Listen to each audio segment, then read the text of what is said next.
Changing Face of Animal Welfare by Luanne Hinkle. Imagine aisles of dimly lit cages with cold cement flooring, noxious smells surrounded by constant loud noises, and crowded rows of animals whose days may be numbered. For many, that's still the image evoked when thinking of an animal shelter. Fortunately, for most shelters, nothing could be further from the truth. The pound days are gone, and the newest best practices in managing animal shelters are embraced by many progressive agencies. If you haven't adopted an animal lately, you may not be familiar with these initiatives. Let's take a look. A no-kill shelter, what that really means. While there are certainly some shelters that euthanize for space, the national save rate is now 83%, with nearly half of the nation's shelters, over 5,500, being no-kill.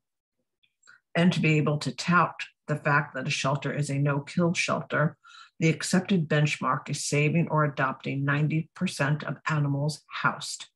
Typically, the number of shelter animals suffering from irreparable medical or behavioral issues that compromise their quality of life and prevent them from being rehomed is not more than 10% nationwide.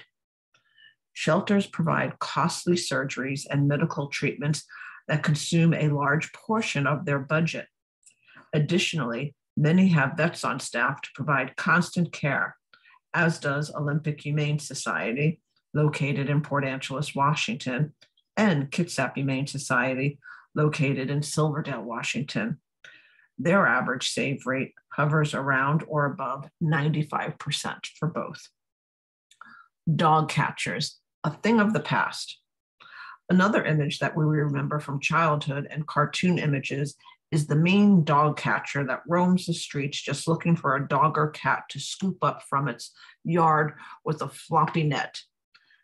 Today's animal control officers are responding to requests for help with animals ranging from wild animals to dangerous animals or animals in distress. They are bound by strict laws and are the frontline workers responsible for rescuing animals from abuse, hoarding, and breeding mills.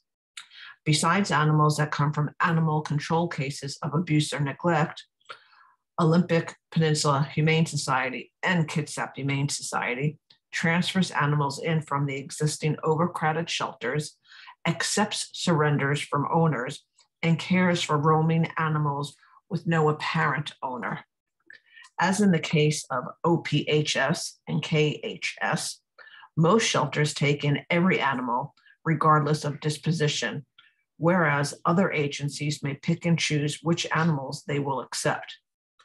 Therefore, shelters need to look after not only an animal's physical health, but their behavioral and emotional well-being as well.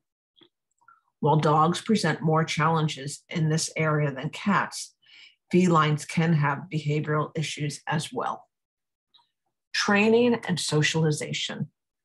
At OPHS and KHS, every animal has a schedule of walks, cuddles, and a training program designed specifically for that animal's needs.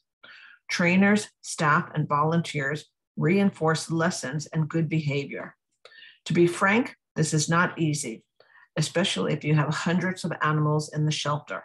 But people who work in the shelter environment do so because they love animals and want to see them placed in forever homes. They make it all happen. Their commitment is amazing. No matter how much one-on-one socialization time is spent with an animal, a shelter environment is extremely stressful. Unfortunately, dogs that are in the shelter for a longer period of time can suffer from stress-induced canine compulsive behavior disorder. Symptoms can include spinning and jumping in the kennel, chewing incessantly, and jumping and pulling excessively on a lead. Other more depression-like symptoms may include lack of appetite and lethargy. Cats can suffer from anxiety as well. There is only one answer, ... Get them out of the shelter. Fostering more, sheltering less. The newest best practices touted by ASPCA, Maddie's Foundation, and other animal welfare advocates encourage building smaller shelters and onboarding more foster caregivers.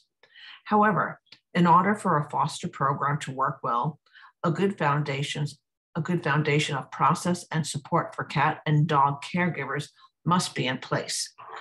This includes comprehensive training, emergency and after-hour support, fostering mentors to help new volunteers, private Facebook groups, resource web pages with bite-sized answers to common questions, a phone app, staff monitoring of the animal's health, and supply tubs filled with everything a foster parent could need. Foster parents dictate their actual commitment level. Some may wish to help an animal by giving them a short break from the shelter. Others may wish to help an animal until they get adopted. Young animals may need help until they are old enough to get adopted. Nothing is more enjoyable than seeing a dog or cat get adopted that may not have been able to show their true personality in the shelter. Fostering allows this to happen. Environment and enrichment.